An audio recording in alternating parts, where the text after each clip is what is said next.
पितृपक्ष में भूल कर भी तुलसी में जल मत चढ़ाना, वरना पूरे परिवार का नाश तय है।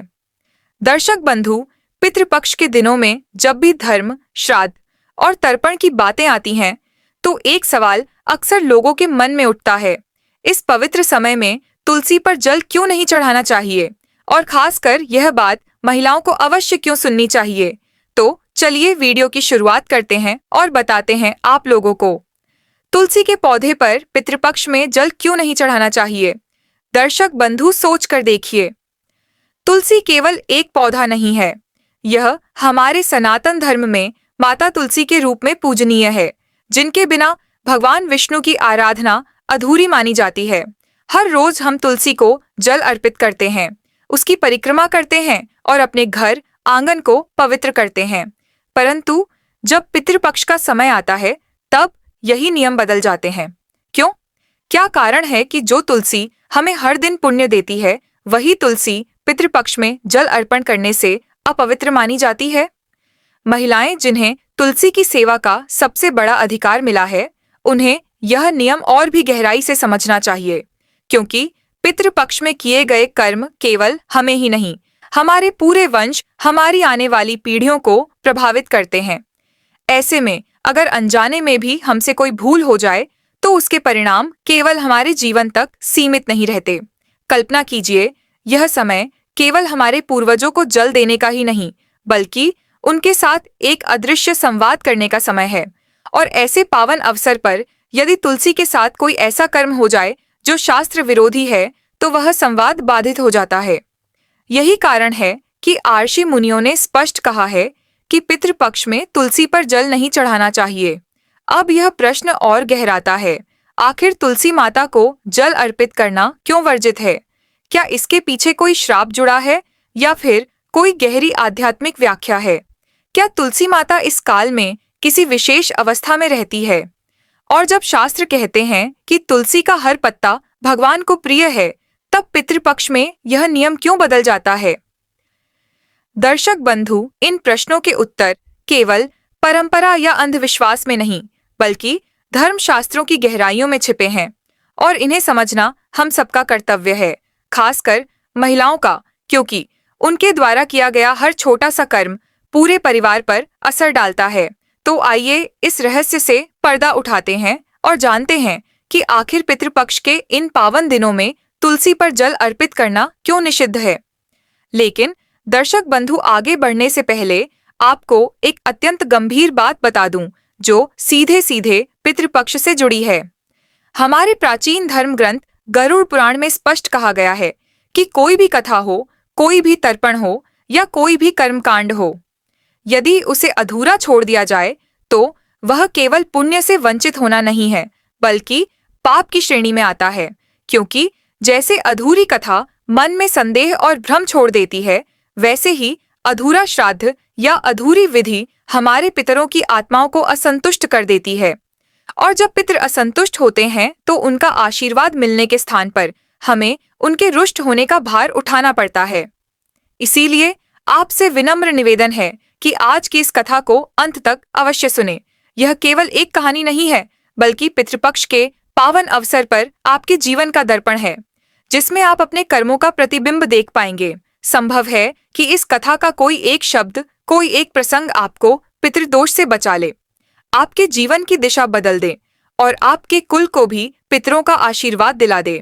और यदि आप एक सच्चे सनातनी हैं, तो यह आपका धर्म भी है कि इस पवित्र संदेश को अपने तक सीमित ना रखें, इसे अपने मित्रों, परिवार और समाज तक पहुंचाएं। तो चलिए श्रद्धा और विश्वास के साथ इस पितृपक्ष की पावन कथा की शुरुआत करते हैं। रामपुर गांव के बाहरी छोर पर अरुण नाम का एक सच्चा और मेहनती किसान अपनी धर्मपत्नी चंदा के साथ रहता था। गरीबी उनके जीवन की परीक्षा थी, परंतु अरुण का आत्मसम्मान और ईमानदारी इतनी गहरी थी कि उसने कभी किसी के सामने हाथ नहीं फैलाया। प्रभु का नाम लेकर वह रोज खेतों में परिश्रम करता और उसी परिश्रम से दोनों पति पत्नी का गुजारा चलता। उसी गांव में लालचंद नाम का एक व्यापारी था। उसके पास धन संपत्ति की कोई कमी नहीं थी। उसकी दौलत की चर्चा दूर दूर तक थी, परंतु वह धन पर घमंड करता और गांव वालों से अधिक मेलजोल नहीं रखता। एक दिन जब वह व्यापार के लिए दूसरे नगर जाने की तैयारी कर रहा था, तो अपने सामान के साथ उसने सोने के सिक्कों की थैली भी रख ली। वह थैली उसके लिए अत्यंत कीमती थी, परंतु जब रास्ते में उसे पता चला कि थैली खो गई है, तो उसका चेहरा पीला पड़ गया। सिक्कों में उसका अहंकार और अभिमान छिपा था। लालचंद तुरंत अपने घर लौटा और हवेली के हर कोने, हर संदूक और अलमारी की तलाश की, परंतु थैली नहीं मिली। उसका मन व्याकुल हो उठा। अगले दिन उसने गांव के चौपाल पर ढोल बजवाकर घोषणा करवाई, सुनो सुनो, व्यापारी लालचंद की सोने की थैली खो गई है। जो भी उसे ढूंढकर लौट आएगा, उसे इनाम में एक सोने का सिक्का मिलेगा। गांव वाले चौपाल पर इकट्ठा हुए। कुछ ने इस पर हंसी उड़ाई तो कुछ ने इसे व्यर्थ समझा। लोगों ने आपस में कहा, कौन है जो थैली लौटा देगा, और वह भी केवल एक सिक्के के लिए। सब अपने अपने काम में लग गए, पर किसी ने उसकी मदद करने का भाव नहीं दिखाया। इधर अरुण का घर हमेशा की तरह शांत था। चंदा के चेहरे पर चिंता थी। वह चूल्हे पर रोटियां सेक रही थी और मन में सोच रही थी कि यह गरीबी कब तक झेलेगी। उसने अरुण से कहा, अब मेरा मन भारी हो गया है। आप दिन भर मेहनत करते हो, फिर भी घर में सही भोजन नहीं बन पाता, हमारी बचत भी नहीं हो पाती। अरुण खाट पर बैठा बीज छांट रहा था। पत्नी की बात सुनकर उसने प्रभु का स्मरण किया और कहा, तुम ठीक कहती हो चंदा, मेहनत करने के बाद भी जब भरपेट अन्न ना मिले तो मन दुखी हो जाता है। अब समय आ गया है कि अपनी मेहनत का उचित मूल्य मांगे। इतना ही कहते समय दरवाजे पर दस्तक हुई। गांव का जमींदार अंदर आया और बोला, अरुण, मेरे पास वाले गांव में 2 बीघा जमीन है। मैं बाहर जा रहा हूँ, तुम उसे तैयार कर दो, लौटकर मैं तुम्हें मजदूरी दूंगा। अरुण ने धैर्य से उत्तर दिया, जमींदार जी, मैं आपकी जमीन अवश्य जोत दूंगा, पर अब मेरी मजदूरी बढ़ गई है। एक दिन का मेहनत आना अब 5 चांदी के सिक्के होगा। यह सुनकर जमींदार का चेहरा लाल हो गया और उसने कहा, क्या 2 सिक्कों से सीधे 5? यह तो लूट है। तुम्हारे जैसे मजदूर तो एक सिक्के में भी काम कर लेते हैं। अरुण ने प्रभु का नाम लेकर शांत स्वर में उत्तर दिया, यह लूट नहीं, मेरी मेहनत का उचित मूल्य है। अगर आपको मेरी कीमत अधिक लगती है तो किसी और से काम करवा सकते हैं, परंतु मैं अब अपनी मेहनत को व्यर्थ नहीं जाने दूंगा। जमींदार क्रोध से भर उठा। उसने ताना कसते हुए कहा, अरे, अब तुम्हारे जैसे गरीब भी अपने दाम तय करने लगे हैं। लगता है यह दुनिया ही बदल गई है। खैर, तुम्हारी बातें मैं नहीं मानूंगा। यह काम मैं किसी और को दूंगा। तुम अपने घर बैठकर आराम करो। इतना कहकर जमींदार पैर पटकते हुए वहां से चला गया। जमींदार के जाने के बाद अरुण कुछ देर मौन बैठा रहा। उसकी आंखों में गहरी उदासी थी, पर भीतर कहीं एक तेज अग्नि भी जल रही थी। तभी चंदा पास आई और बोली, देखा अरुण, 5 सिक्कों की बात सुनते ही जमींदार कैसे आंखें तरेरने लगा। यही कारण है कि तुम हमेशा अपनी मजदूरी बढ़ाने से डरते रहे, लेकिन यह उचित नहीं है। तुम बहुत परिश्रम करते हो। ऐसा कौन मजदूर होगा जो 5 दिन का काम एक ही दिन में पूरा कर देता हो? इसी कारण गांव के लोग हमेशा तुम्हें ही बुलाते हैं। अरुण ने गहरी सांस ली और शांत स्वर में कहा, चंदा, यही तो कठिनाई है। बहुत से मजदूर एक सिक्के में भी दिन भर काम कर लेते हैं। ऐसे में यदि मैं अपनी मजदूरी बढ़ाऊं तो लोग मुझसे काम ही लेना बंद कर देंगे। लेकिन तुम्हारी बात भी सही है, मेहनत का उचित मूल्य मांगना मेरा हक है। चंदा ने प्रेम से उसके माथे का पसीना पोंछा और बोली, सुनो, अगर 5 सिक्के किसी को भारी लगते हैं तो कम से कम 4 तो तुम्हें अवश्य लेने चाहिए। 4 सिक्कों में हमारा गुजारा ठीक से चल जाएगा। तुम्हारी मेहनत इतनी सस्ती नहीं होनी चाहिए। अरुण ने थोड़ा सोचा, फिर सिर हिलाते हुए कहा, ठीक है चंदा, तुम्हारी बात सत्य है। आज से मैं एक दिन की मजदूरी के 4 चांदी के सिक्के ही लिया करूंगा। मुझे भी अपनी मेहनत का आदर करना चाहिए। चंदा ने मुस्कुराकर कहा, यही ठीक है। जब तुम्हारी मेहनत सबसे उत्तम है तो उसका मूल्य भी श्रेष्ठ होना चाहिए। अब जाओ, काम की खोज करो, और हाँ, घर के लिए कुछ सामान भी लेते आना। सब खत्म हो चला है। अरुण खाट से उठते हुए बोला, ठीक है चंदा, मैं चलता हूँ। यदि कोई काम मिल गया तो लौटते समय थोड़ा सामान भी ले आऊंगा। चंदा ने उसे जाते हुए देखा और मन ही मन प्रभु से प्रार्थना की, हे भगवान, मेरे अरुण जैसा सच्चा और मेहनती इंसान शायद ही इस गांव में हो। काश लोग उसकी मेहनत का सही मूल्य समझ पाते। अरुण ने अपने पुराने खुरदरे जूते पहने और घर से बाहर निकला। उसका सिर ऊंचा था और आंखों में नई उम्मीद चमक रही थी। वह जानता था कि यह राह कठिन है, लेकिन उसने निश्चय कर लिया था, अब अपनी मेहनत से समझौता नहीं करेगा। गांव की गलियों से गुजरते हुए वह मन ही मन प्रभु का नाम ले रहा था। शायद आज प्रभु मेरी सुन ले, शायद आज कोई काम मिले जिससे घर का चूल्हा अच्छे से जल सके। काफी देर चलता रहा और धीरे धीरे जंगल के रास्ते पर पहुंच गया। जंगल शांत और सुनसान था। अरुण अपने ही विचारों में खोया हुआ था। मन में प्रश्न उठ रहे थे, क्या मुझे आज काम मिलेगा? क्या 4 सिक्कों की मजदूरी मांगना उचित है? तभी उसकी नजर एक चमकती चीज पर पड़ी। उसने पास जाकर देखा तो वह एक थैली थी। अरुण ने धीरे से थैली उठाई। वह भारी लग रही थी। चारों ओर नजर दौड़ाई। जंगल में गहरा सन्नाटा था। उसने सावधानी से थैली खोली और फिर उसकी आंखें विस्मय से फैल गईं। थैली सोने के सिक्कों से भरी हुई थी। लगभग 100 सिक्के उसमें चमक रहे थे। कुछ क्षण तक वह उन्हें देखता रहा, फिर गहरी सांस लेते हुए बोला, यह थैली किसी से खो गई होगी। बेचारा कितना व्याकुल हो रहा होगा। यह किसी के लिए बहुत कीमती है। उसने थैली बांध दी और मन ही मन संकल्प किया, हे प्रभु, यह थैली मैं उसके असली मालिक को लौटा दूंगा। मेहनत की कमाई ही असली कमाई है। यह सिक्के मेरे हाथ में है, पर मेरे नहीं है। थैली लेकर अरुण घर लौट आया। चंदा ने उसे जल्दी लौटते देख आश्चर्य से पूछा, अरे अरुण, इतनी जल्दी कैसे आ गए? कोई काम नहीं मिला क्या? अरुण ने थैली दिखाते हुए कहा, काम की तलाश में गया था, पर रास्ते में यह थैली मिली। जब खोली तो उसमें सोने के सिक्के निकले। चंदा की आंखें सिक्कों को देखकर चमक उठीं। उसने कहा, क्या सच कहते हो अरुण? यह तो हमारी किस्मत का दरवाजा खुल गया है। कहते हैं जब ऊपर वाला देता है तो छप्पर फाड़ कर देता है। अब तुम्हें मजदूरी करने की आवश्यकता नहीं। इन सिक्कों से हम अपना कारोबार शुरू करेंगे। चंदा ने आगे कहा, मैं तो सबसे पहले अपने लिए 3-4 जोड़ी नए कपड़े लाऊंगी। कितने साल हो गए नए कपड़े पहने हुए, और तुम भी अपने लिए चप्पल और कपड़े ले आना। अरुण चंदा की बात सुनकर हल्का मुस्कुराया और बोला, चंदा, यह थैली हमारी नहीं है, यह किसी और की है, जिसने इसे खोकर बड़ी चिंता पाई होगी।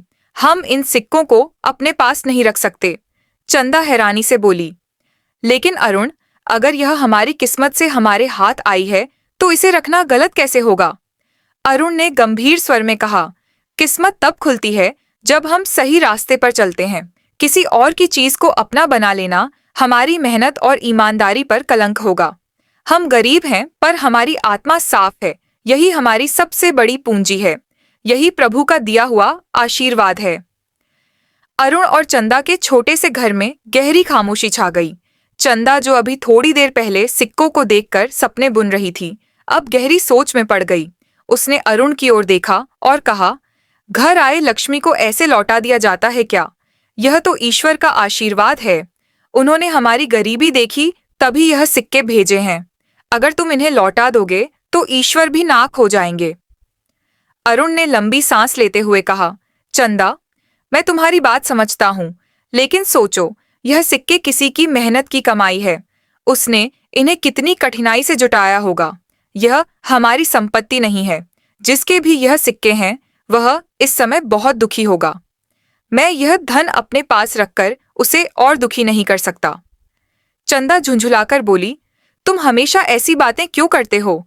क्या तुम्हें अपनी हालत नहीं दिखती? सालों से हम दूसरों के खेतों में मजदूरी कर रहे हैं। इतनी मेहनत के बाद भी हमें 2 वक्त का खाना ठीक से नसीब नहीं होता। अब जब ईश्वर ने हमारी सुन ली है तो तुम लौटा देने की बात कर रहे हो। अरुण ने उसकी आंखों में देखते हुए शांत स्वर में कहा, चंदा, हम गरीब हैं, पर हमारे पास ईमानदारी है। यही हमारी सच्ची दौलत है।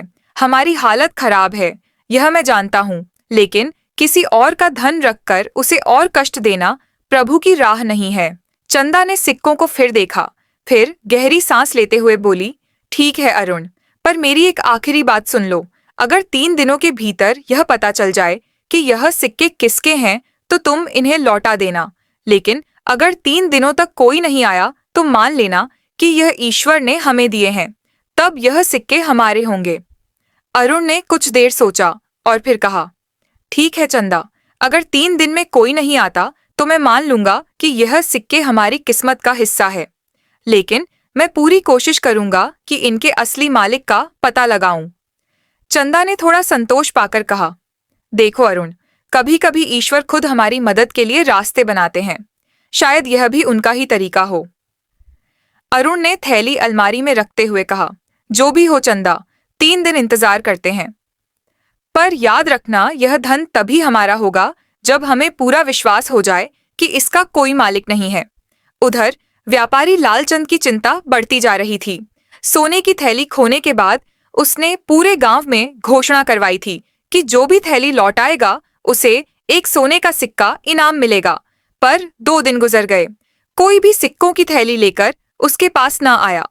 लालचंद ने नौकर को बुलाकर पूछा, क्या तुमने ठीक से सूचना दी थी? मैंने कहा था कि जो थैली लौट आएगा उसे एक सोने का सिक्का इनाम मिलेगा, फिर अभी तक कोई क्यों नहीं आया? नौकर ने सिर झुकाकर कहा, मालिक, मैंने पूरे गांव में घोषणा कर दी थी, हर गली हर मोड़ पर जाकर यह खबर सबको बताई, लेकिन लगता है किसी को थैली मिली ही नहीं। लालचंद ने गहरी सांस लेकर कहा, गांव वाले इतने निठल्ले नहीं हैं। अगर किसी को थैली मिल गई होती तो वह इनाम के लिए जरूर आता। लगता है इनाम बहुत छोटा है। एक काम करो, इस बार फिर से घोषणा करो। जो भी मेरी सोने की थैली लौटाएगा उसे 2 सोने के सिक्के इनाम में मिलेंगे। अब शायद लालच के कारण ही कोई थैली लेकर आए। नौकर ने सिर हिलाया और फिर से गांव की गलियों में निकल पड़ा। इस बार वह और ऊंची आवाज में पुकारा, सुनो सुनो सुनो। रामपुर गांव के लोगों, लालचंद व्यापारी की बात ध्यान से सुनो। उसकी सोने की सिक्कों की थैली कहीं खो गई है। जो भी वह थैली खोजकर उसे लौटाएगा उसे एक नहीं बल्कि 2-2 सोने के सिक्के इनाम में मिलेंगे। 2 सोने के सिक्कों की बात सुनकर यह खबर पूरे गांव में फैल गई। हर गली हर चौपाल पर लोग इसकी चर्चा करने लगे। कुछ लोग हंसते हुए बोले, यह व्यापारी हमें पागल समझता है, हमें क्या पड़ी है उसकी थैली ढूंढने की। कुछ ने सोचा, 2 सोने के सिक्के भी कम हैं, कौन अपना समय बर्बाद करे। लेकिन इस बार यह खबर अरुण के कानों तक पहुंच गई। जब उसने सुना कि यह थैली लालचंद की है और जिसने भी लौट आई उसे 2 सिक्के मिलेंगे तो वह ठिठक गया। उसने थैली की ओर देखा और मन ही मन बोला, तो यह सिक्के लालचंद के हैं, अब मुझे यह थैली उसे लौटा देनी चाहिए। अरुण घर लौटा और चंदा से बोला, चंदा, पता चला है यह थैली लालचंद व्यापारी की है। उसने घोषणा करवाई है कि जो इसे लौटाएगा उसे 2 सोने के सिक्के मिलेंगे। चंदा, जो अब तक इस थैली को ईश्वर का आशीर्वाद मान रही थी, यह सुनते ही क्रोध से भर गई। बोली, क्या यह थैली उस लालची लालचंद की है? वह तो धोखेबाज है, गरीबों को लूट कर अमीर बना है। तुम उसे यह थैली क्यों लौटाना चाहते हो? उसे क्या पता कि यह हमारे पास है? अरुण ने शांत स्वर में कहा, नहीं चंदा, हमें ऐसा नहीं करना चाहिए। लालचंद जैसा भी हो, अच्छा या बुरा, हमें उसकी बुराई से मतलब नहीं। यह सिक्के उसके हैं, हमें ईमानदारी से उसे लौटा देना चाहिए। चंदा ने तर्क दिया। लेकिन सोचो अरुण, उसके पास पहले से ही इतना धन है, एक थैली खो जाने से उसे क्या फर्क पड़ेगा? और क्या उसने कभी किसी की मदद की है? वह तो दूसरों की मेहनत का फल खाता है, फिर क्यों उसकी मदद करनी? अरुण ने दृढ़ता से कहा, चंदा, अगर हम उसकी तरह बन गए तो हम में और उसमें कोई फर्क ना रहेगा। हमारी गरीबी हमारी पहचान नहीं है, हमारी ईमानदारी ही हमारी असली दौलत है। हमें उसकी बुराई का उत्तर अपनी अच्छाई से देना चाहिए। दूसरों का धन अपने पास रखना हमारी आत्मा को कलंकित करेगा। चंदा कुछ देर चुप रही, फिर हल्के गुस्से में बोली, ठीक है, जैसा तुम चाहो वैसा करो, लेकिन मेरा मानना है कि लालचंद जैसे आदमी को सबक सिखाना चाहिए। अरुण मुस्कुराया और बोला, सबक यही है चंदा कि हम अपना धर्म निभाएं, उसका बुरा हमें बुरा करने पर मजबूर ना कर दे। यही प्रभु की राह है। चंदा ने गहरी सांस ली और कहा, ठीक है अरुण, मैं तुम्हारी बात मानती हूँ, पर याद रखना लालचंद अच्छा इंसान नहीं है। उम्मीद है तुम्हारी ईमानदारी व्यर्थ नहीं जाएगी।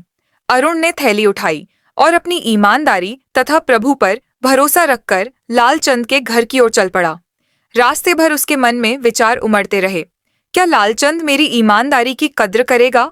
क्या वह सचमुच 2 सोने के सिक्के देगा जैसा उसने घोषणा की है, या कुछ और ही करेगा? फिर उसने अपने मन को शांत किया और प्रभु का स्मरण करते हुए कहा, मैं यह इनाम के लिए नहीं कर रहा। मेरा कर्तव्य है कि खोया हुआ सामान उसके मालिक तक पहुंचे। बाकी जो होगा वह ईश्वर की इच्छा होगी। जब अरुण लालचंद के घर पहुंचा तो दरवाजे पर खड़े होकर बोला, लालचंद जी, क्या आप घर पर हैं? लालचंद, जो अपनी थैली खोने के बाद बहुत परेशान था, तुरंत बाहर आया। उसकी नजर अरुण के हाथ में थैली पर पड़ी तो वह खुशी से चिल्ला उठा, अरे यह तो मेरी सोने की सिक्कों की थैली है। अरुण ने विनम्रता से थैली उसकी ओर बढ़ाते हुए कहा, जी, मेरा नाम अरुण है। यह थैली मुझे जंगल के रास्ते में मिली थी। सुना कि यह आपकी है, इसलिए लौटाने आया हूं। लालचंद ने थैली पकड़ी और उसकी आंखें चमक उठीं। उसने थैली खोली और गिनती की। सारे सिक्के अपनी जगह पर थे। भावुक होकर बोला, अरुण, आज के जमाने में ऐसे ईमानदार लोग मिलना कठिन है। मैं तो सोच चुका था कि मेरा धन अब लौटेगा ही नहीं। तुम्हारी ईमानदारी ने मेरी आशा फिर से जगा दी। मैं तुम्हारा आभारी हूं। लेकिन खुशी ज्यादा देर ना टिक पाई।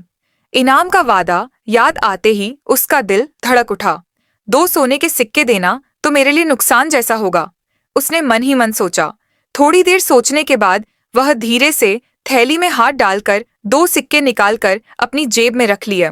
फिर नकली मुस्कान के साथ बोला, अरुण, जैसा कि मैंने गांव में घोषणा की थी, थैली लौटाने वाले को इनाम में 2 सोने के सिक्के दिए जाएंगे। फिर लालचंद ने बनावटी मुस्कान के साथ अरुण की ओर देखा और थैली हाथ में लेकर सिक्कों की गिनती शुरू की। उसकी उंगलियां एक एक सिक्के को गिनती जा रही थीं। जब आखिरी गिनती पर पहुंचा तो उसका चेहरा बदल गया। उसने कठोर स्वर में कहा, अरुण, इस थैली में पूरे 100 सिक्के थे, लेकिन इसमें तो केवल 98 ही हैं। यानी तुमने 2 सिक्के पहले ही निकाल लिए हैं। यह सुनकर अरुण हक्का बक्का रह गया। उसने विनम्रता से कहा, सेठ जी, यह आप क्या कह रहे हैं? मैंने यह थैली वैसे ही लौटाई है जैसे जंगल में मिली थी। मैंने इसमें से एक भी सिक्का नहीं लिया। प्रभु की कसम, मैं सच कह रहा हूं। लालचंद ने तिरस्कार से कहा, अच्छा, तो तुम कहना चाहते हो कि मैं झूठ बोल रहा हूं? क्या मैं अपनी ही थैली नहीं गिन सकता? साफ है कि तुमने इनाम के 2 सिक्के पहले ही निकाल लिए। अगर इनाम चाहिए था तो मुझसे मांग लेते। इतनी जल्दी चोरी करने की क्या जरूरत थी? अरुण के चेहरे पर अपमान और पीड़ा उभर आई। उसने शांत लेकिन दृढ़ स्वर में कहा, सेठ जी, मैं केवल ईमानदारी से यह थैली लौटाने आया हूं। मैंने इसमें से कुछ नहीं निकाला। आप चाहे तो मुझसे किसी भी देवी देवता की शपथ दिलवा सकते हैं, लेकिन कृपया मुझ पर चोरी का कलंक मत लगाइए। लालचंद ने व्यंग भरे स्वर में कहा, तो तुम कहना चाहते हो कि मैं ही झूठा हूं? ठीक है, इसका फैसला अब हमारे महाराज ही करेंगे। वही तय करेंगे कि सच कौन है और झूठ कौन। यह सुनकर अरुण का हृदय भारी हो गया। उसने मन में सोचा, चंदा ठीक कहती थी। लालचंद बड़ा धूर्त और लालची है। ये तो मेरी सच्चाई पर ही सवाल खड़ा कर रहा है। उसके मन में गहरी पीड़ा उठी। इनाम की उसे परवाह नहीं थी, पर उसकी ईमानदारी पर लगा यह कलंक उसे असहनीय लग रहा था। लालचंद ने आदेश दिया, चलो अभी मेरे साथ महाराज के दरबार में, वहां सारा मामला साफ हो जाएगा। अरुण ने सिर झुका लिया और चुपचाप उसके पीछे चल पड़ा। उसके कदम भारी थे। दिल में गुस्से और दुख का तूफान उमड़ रहा था। वह सोच रहा था, क्या यही है मेरी मेहनत और ईमानदारी का फल? मैंने तो सोचा था सच्चाई हमेशा जीतती है, लेकिन यहाँ तो उल्टा हो रहा है। कुछ ही देर बाद दोनों राजा के दरबार में पहुंचे। दरबार सजा हुआ था। चारों ओर गांव वाले अपने अपने मामले लेकर बैठे थे। सिंहासन पर न्यायप्रिय राजा विराजमान थे। उनका चेहरा गंभीर था और आंखें सत्य को पहचानने के लिए तैयार। जब लालचंद और अरुण की बारी आई तो लालचंद ने हाथ जोड़कर प्रणाम किया और कहा, महाराज, मैं आपके सामने बड़ी समस्या लेकर आया हूं। मेरी 100 सोने की सिक्कों की थैली कहीं गिर गई थी। मैंने पूरे गांव में घोषणा करवाई कि जो भी मेरी थैली लौट आएगा उसे 2 सोने के सिक्के इनाम मिलेंगे। कुछ दिन बाद अरुण यह थैली लेकर मेरे पास आया। पहले तो मुझे खुशी हुई कि थैली मिल गई, लेकिन जब गिनती की तो उसमें 2 सिक्के कम निकले। इसका मतलब साफ है कि इसने इनाम के सिक्के पहले ही निकाल लिए। यह सुनकर राजा ने गंभीर स्वर में पूछा, अरुण, क्या यह सच है? क्या तुमने सिक्के निकाले? अरुण ने राजा के सामने हाथ जोड़ दिए और शांत भाव से बोला, महाराज, मैं गरीब हूँ, पर मेरी ईमानदारी ही मेरी सबसे बड़ी संपत्ति है। जब यह थैली मुझे जंगल में मिली तो मैंने इसे छुआ तक नहीं। मुझे नहीं पता था इसमें कितने सिक्के हैं। मेरा उद्देश्य केवल इतना था कि थैली अपने मालिक तक लौट जाए। अगर मैं लालची होता तो यह थैली लौटाने आता ही क्यों? मेरी ईमानदारी पर शक करना मेरी आत्मा पर चोट करने जैसा है। मैं प्रभु को साक्षी मानकर कहता हूँ कि मैंने एक भी सिक्का नहीं लिया। राजा ने दोनों की बातें ध्यान से सुनी। उन्होंने देखा कि अरुण के शब्दों में सच्चाई और विनम्रता झलक रही है, जबकि लालचंद के चेहरे पर असमंजस और लालसा साफ दिख रही थी। राजा ने कुछ देर चिंतन किया और फिर गंभीर स्वर में पूछा, लालचंद, क्या तुम्हें पूरा विश्वास है कि तुम्हारी थैली में 100 ही सिक्के थे? लालचंद ने तुरंत सिर हिलाते हुए कहा, हाँ महाराज, मैंने खुद अपने हाथों से 100 सिक्के गिनकर रखे थे, इसमें कोई शक नहीं। राजा ने हल्की मुस्कान के साथ कहा, तो इसका अर्थ यह है कि तुमने अपनी ही थैली लौटाने वाले अरुण पर चोरी का आरोप लगाया है। राजा अत्यंत बुद्धिमान और न्यायप्रिय थे। वे प्रजा के हर छोटे बड़े मामले को गंभीरता से सुनते और निष्पक्ष भाव से समाधान करते। लालचंद जब दरबार में अपनी बात रख रहा था, तब राजा ध्यान से सुन रहे थे। लालचंद ने अपनी ओर से बड़ी प्रभावी कहानी बनाई थी, लेकिन उसकी आंखों और शब्दों में राजा को सच्चाई से अधिक छल दिखाई दे रहा था। राजा ने तुरंत ही समझ लिया कि लालचंद झूठ बोल रहा है, परंतु बिना प्रमाण किसी पर आरोप लगाना उचित नहीं था। कुछ क्षण के लिए दरबार में मौन छा गया। राजा ने आंखें बंद कर गहरी सांस ली और शांत स्वर में बोले, मेरे प्रिय नागरिकों, यह मामला अत्यंत गंभीर है। यहाँ हम कोई भी निर्णय जल्दबाजी में नहीं ले सकते। न्याय की देवी की आंखों पर पट्टी इसलिए होती है कि वह बिना किसी पक्षपात के न्याय कर सके। प्रजा का हर व्यक्ति हमारे लिए समान है। राजा ने लालचंद और अरुण दोनों की ओर देखा। दोनों के चेहरे पर चिंता साफ झलक रही थी। फिर राजा बोले, फिलहाल इस मामले में कोई ठोस प्रमाण हमारे पास नहीं है, इसीलिए मैंने निर्णय लिया है कि इसकी पूरी जांच होगी। 3 दिन के भीतर सच्चाई सामने लानी होगी। तब तक तुम दोनों अपने घर लौटो और इस विषय में कोई हस्तक्षेप ना करें। यही मेरा आदेश है। दरबार में उपस्थित लोग राजा के इस निर्णय की प्रशंसा करने लगे। न्यायप्रिय राजा का यह व्यवहार उनकी प्रतिष्ठा को और भी ऊंचा कर गया। अब सबकी आंखें 3 दिन बाद होने वाले निर्णय पर टिकी थीं। दोनों अपने घर लौट आए। लालचंद के चेहरे पर चालाक मुस्कान थी, मानो उसने बड़ी चतुराई से अपना काम कर लिया हो। वहीं अरुण का मन भारी था, आंखों में उदासी, चेहरे पर थकान और सिर झुका हुआ। हर कदम के साथ उसका दर्द और गहरा हो रहा था। जब वह अपने छोटे मिट्टी के घर के आंगन में पहुंचा तो उसकी पत्नी चंदा दरवाजे पर खड़ी प्रतीक्षा कर रही थी। चंदा ने उसकी उदासी को देख लिया। उसने धीरे से पूछा, क्या हुआ जी? आप इतने दुखी क्यों लग रहे हैं? अरुण ने गहरी सांस ली और भीतर आकर खाट पर बैठ गया। कुछ देर मौन रहा, फिर भारी मन से बोला, चंदा, तुम बिल्कुल सही थी।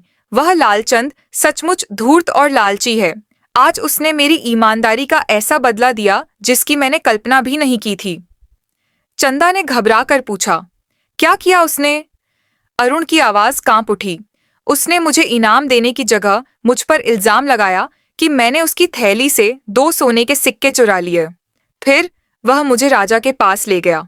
मुझे इतना अपमानित महसूस हुआ कि जैसे मेरी सच्चाई का कोई मूल्य ही नहीं। चंदा, क्या हमारी ईमानदारी का यही नतीजा होगा? क्या हमें सच्चाई की कीमत ऐसे चुकानी पड़ेगी? चंदा की आंखों में गुस्सा और दर्द दोनों छलक उठे। उसने कहा, मैंने पहले ही कहा था कि उस लालची आदमी की थैली मत लौटाना, पर तुम अपनी ईमानदारी और उसूलों पर अड़े रहे। अब देख लिया ना नतीजा। इस दुनिया में सच्चे लोगों के लिए कोई जगह नहीं है। यहाँ तो चालाक और मक्कार ही जीतते हैं। अरुण ने सिर झुका लिया। वह जानता था कि चंदा की बातों में सच्चाई है, फिर भी उसने अपने भीतर महसूस किया कि ईमानदारी छोड़ना संभव नहीं। यही उसकी आत्मा की ताकत थी। आंगन में गहरी खामोशी छा गई।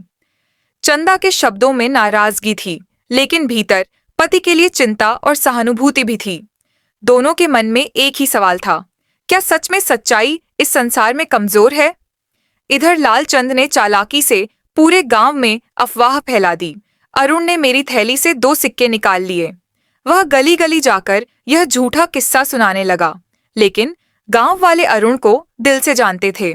उसकी ईमानदारी के किस्से हर घर में सुने जाते थे, इसलिए लालचंद की झूठी बातों का असर किसी पर नहीं हुआ। उल्टा लोग उसके झूठ से और खफा हो गए। गांव के लोग जानते थे कि लालचंद पहले भी बहुतों को ठग चुका है। उसकी पहचान एक स्वार्थी और लालची व्यक्ति की थी। तभी एक दिन गांव के 2 लोग रघु और नरेश अरुण के घर आए। अरुण उन्हें देखकर खाट से उठ बैठा। उसकी आंखों में थकान और दिल में दर्द साफ था। नरेश ने कहा, अरुण भाई, तुम्हारे साथ जो हुआ सुनकर बहुत दुख हुआ। तुम जैसे ईमानदार इंसान के साथ ऐसा अन्याय पर भाई, एक गलती तुमसे जरूर हुई। तुम्हें लालचंद के सिक्के लौटाने ही नहीं चाहिए थे। रघु ने भी कहा, यह सच है अरुण, हम सब जानते हैं कि तुमने ईमानदारी निभाई, लेकिन लालचंद जैसे लोग ईमानदारी की कदर नहीं करते। मैंने भी उसके यहाँ 10 दिन काम किया था। जब पैसे लेने गया तो उसने कहा, तुमने ऐसा क्या किया है जिसके लिए मैं पैसे दूं, और उसने मुझे 1 पैसा भी नहीं दिया। उस दिन आज भी याद है, खून खौल उठता है, लेकिन गरीब आदमी की कौन सुनता है। अरुण अपने मित्रों की बातें ध्यान से सुन रहा था। उसने धीमी आवाज में कहा, भाइयों, मैं क्या करूं? मैंने तो वही किया जो मुझे सही लगा। मैंने कोई सिक्के नहीं निकाले, लेकिन मैं यह कैसे सिद्ध करूं? महाराज को कैसे बताऊं कि मैं निर्दोष हूं? हर तरफ से मेरी आशा टूटती जा रही है। रघु ने उसे सांत्वना दी। अरुण, चिंता मत करो, हमारे महाराज बहुत न्यायप्रिय हैं। वे कभी किसी निर्दोष को दंड नहीं देते। सच्चाई अवश्य सामने आएगी। ईश्वर की इच्छा हुई तो लालचंद अपने पाप का फल अवश्य पाएगा। तीनों की बातें करते करते शाम ढल गई। आकाश में हल्के बादल थे और ठंडी हवा बह रही थी, लेकिन अरुण के हृदय में भय और बेचैनी के बादल छाए हुए थे। उसने 3 दिन तक केवल एक ही प्रार्थना की, हे प्रभु, सच सामने आए और मेरा दामन फिर से निर्मल हो। 3 दिन इस प्रकार व्यतीत हुए। अरुण की रातें बेचैनी में कटी और दिन कभी आशा तो कभी निराशा में। अब वह दिन आ गया जब महाराज ने दोनों पक्षों को दरबार में बुलाया। पूरे गांव में यह समाचार फैल गया। लोगों की उत्सुकता चरम पर थी। सब सोच रहे थे, आज न्याय का क्या निर्णय होगा। लालचंद के मन में भी भय था, पर अपनी चालाकी पर भरोसा रखकर वह दरबार पहुंचा।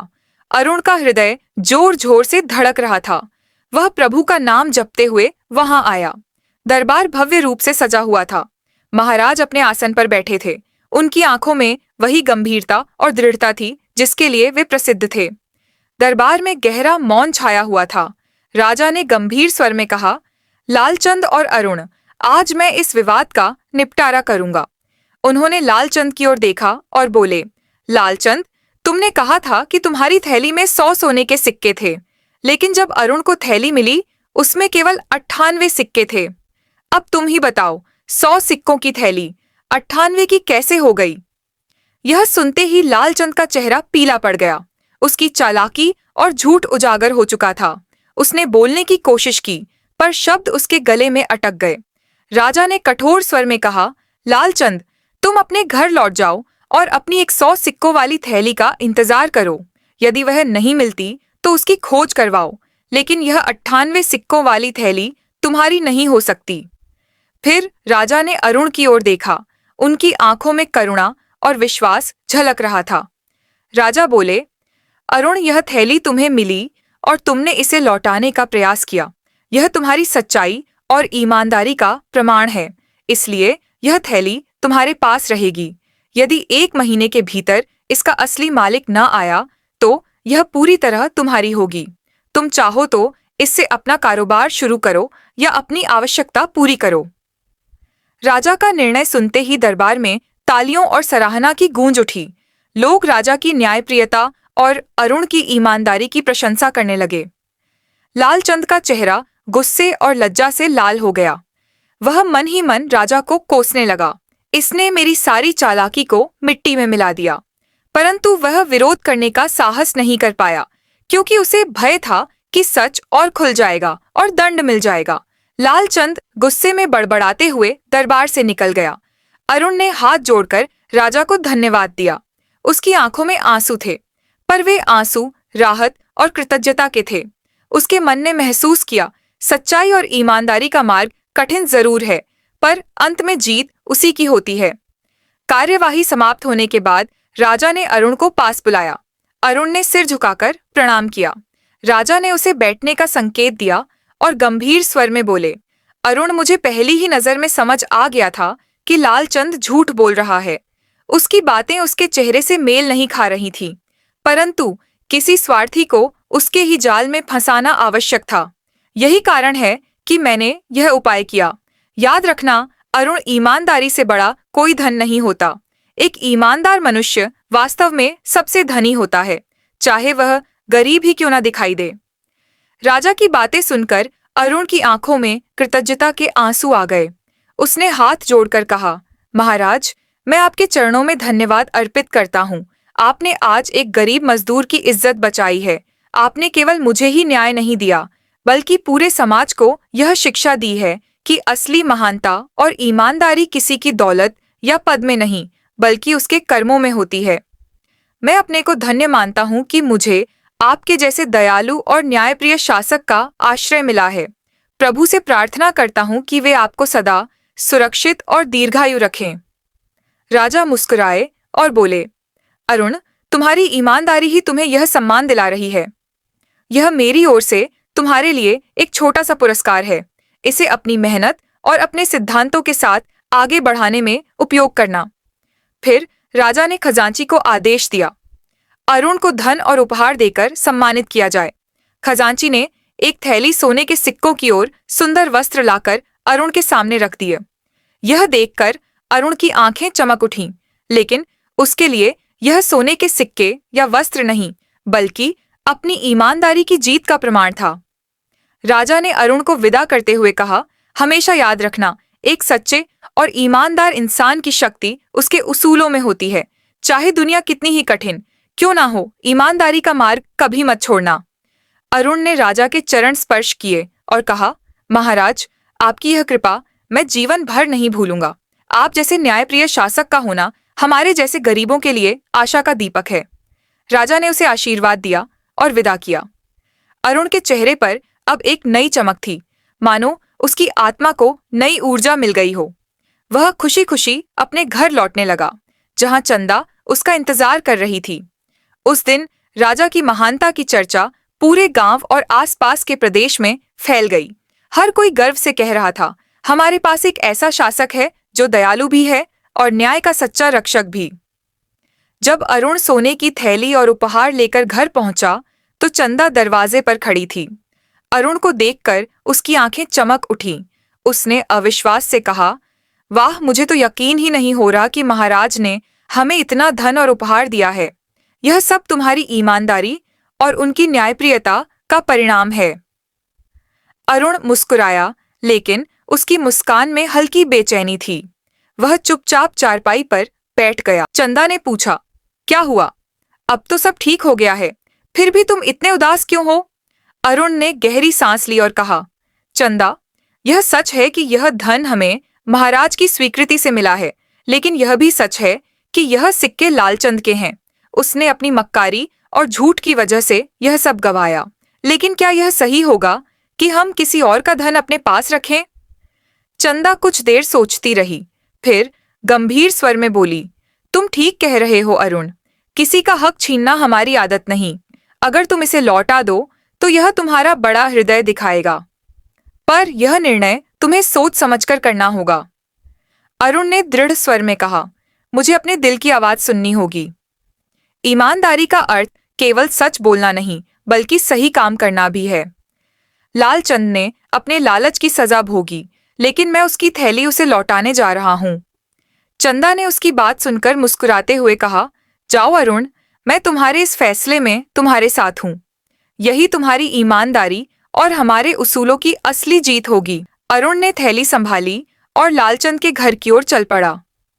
रास्ते में उसके मन में केवल यही प्रश्न घूम रहा था, लालचंद अब उसका सामना कैसे करेगा? लालचंद के घर पहुंचकर अरुण ने उसके दरवाजे पर धीरे से दस्तक दी। कुछ ही क्षणों में दरवाजा खुला। सामने लालचंद खड़ा था। उसकी आंखों में अब भी क्रोध और तिरस्कार की झलक थी।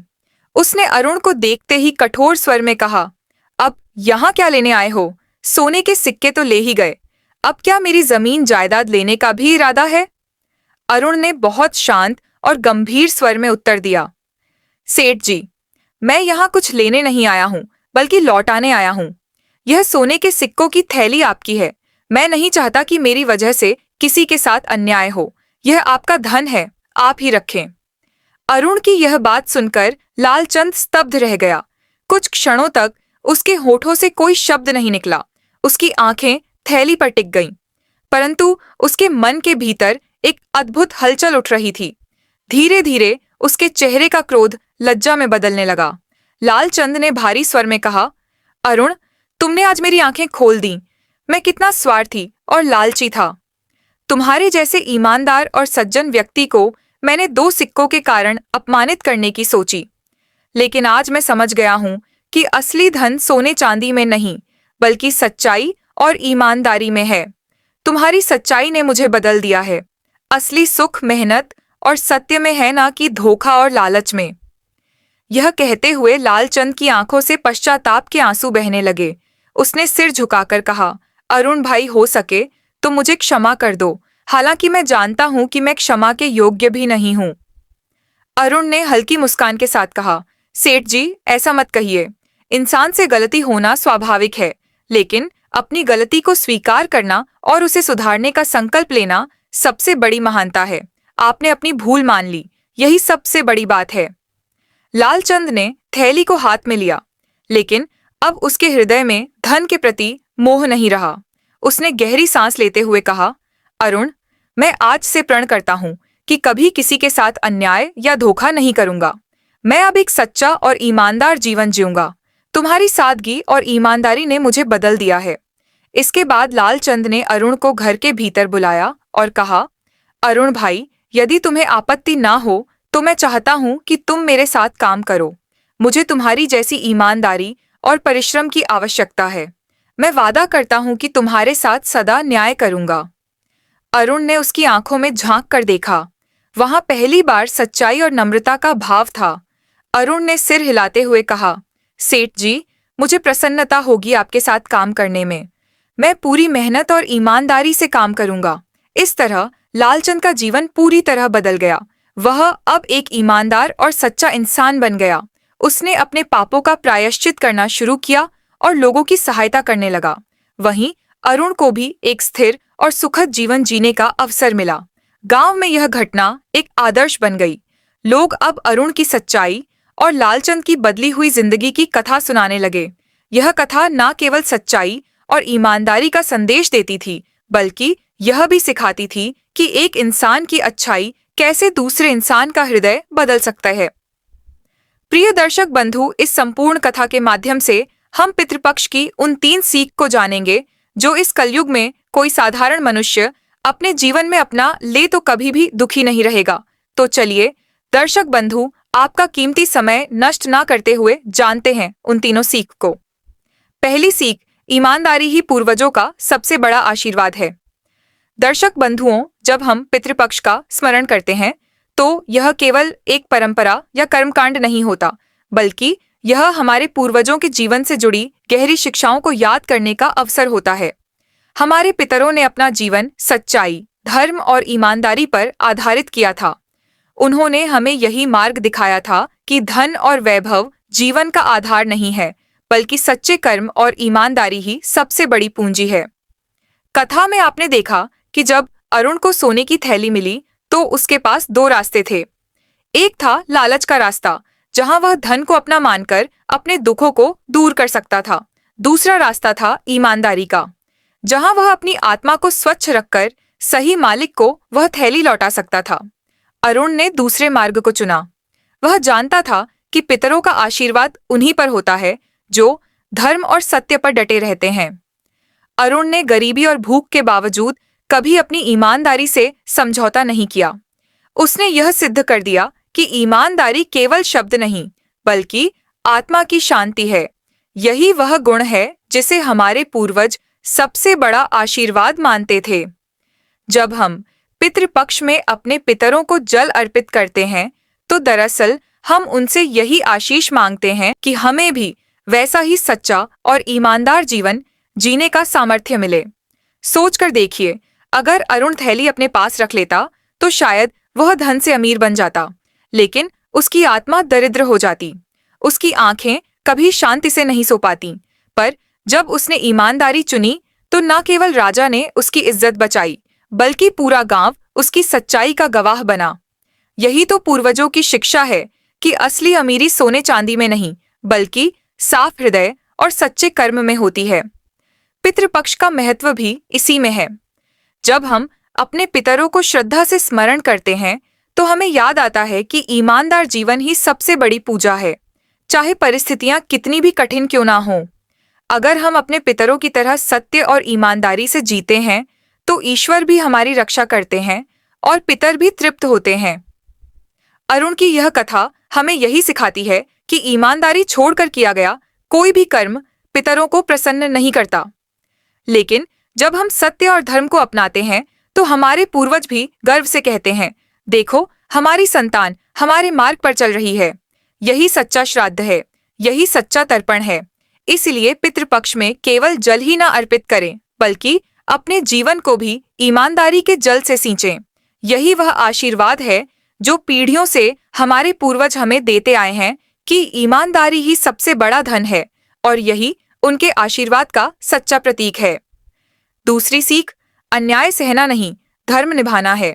पितृपक्ष का यह पावन समय हमें केवल अपने पूर्वजों को जल और तर्पण अर्पित करने का अवसर ही नहीं देता, बल्कि यह हमारे जीवन को उनकी शिक्षाओं से जोड़ने का सबसे बड़ा अवसर है।